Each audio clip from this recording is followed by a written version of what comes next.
ভারত পাকিস্তানের রাজনৈতিক অস্থিরতার কারণে দীর্ঘদিন ধরে প্রতিবেশী এই দুই দেশের মধ্যে হয় না কোনো দ্বিপাক্ষিক সিরিজ। তবে ২০২৫ সালের চ্যাম্পিয়ন্স ট্রফির আয়োজক পাকিস্তান হওয়ায় ভারত পাকিস্তানে সফর করবে কিনা তা নিয়ে পুরো ক্রিকেট আঙ্গনে রয়ে গেছে প্রশ্ন। এবার এই বিষয়ে কথা বলেছেন স্বয়ং পাকিস্তান ক্রিকেট বোর্ডের চেয়ারম্যান। পাকিস্তানে অনুষ্ঠিত চ্যাম্পিয়ন্স ট্রফিতে ভারতের অংশগ্রহণ নিয়ে পিসিবি চেয়ারম্যান মহসিন নাকভি বেশ আশাবাদী। এ বিষয়ে তিনি জানান, চ্যাম্পিয়ন্স ট্রফি পাকিস্তানই হবে। ভারতীয় ক্রিকেট বোর্ড তথা বিসিসিআই এর সচিবের সাথে যোগাযোগ আছে। চ্যাম্পিয়ন্স ট্রফিতে অংশগ্রহণকারী অন্যান্য দলগুলোর বোর্ডের সাথেও পাকিস্তানের যোগাযোগ আছে বলে জানিয়েছেন পিসিবি চেয়ারম্যান মহসিন নাকভি।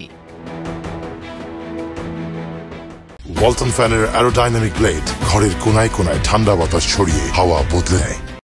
এর আগে ২০২৩ সালে এশিয়া কাপে আয়োজক ছিল পাকিস্তান, কিন্তু ভারত পাকিস্তান সফরে অস্বীকৃতি জানালে সেই টুর্নামেন্টটি পাকিস্তান ও শ্রীলঙ্কার মধ্যে যৌথভাবে আয়োজিত হয়েছিল। তবে ২০২৪ সালে চ্যাম্পিয়ন্স ট্রফিতে কোনো হাইব্রিড মডেলে যাবে না বলে আগেই সাফ জানিয়ে দিয়েছে পাকিস্তান ক্রিকেট বোর্ড।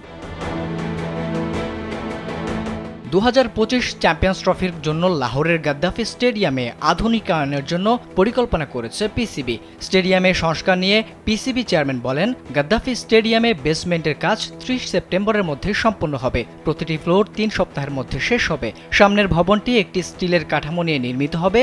সব মিলিয়ে মূল ভবনের কাজ ৩১ ডিসেম্বরের মধ্যেই শেষ হবে বলে জানান পিসিবি চেয়ারম্যান।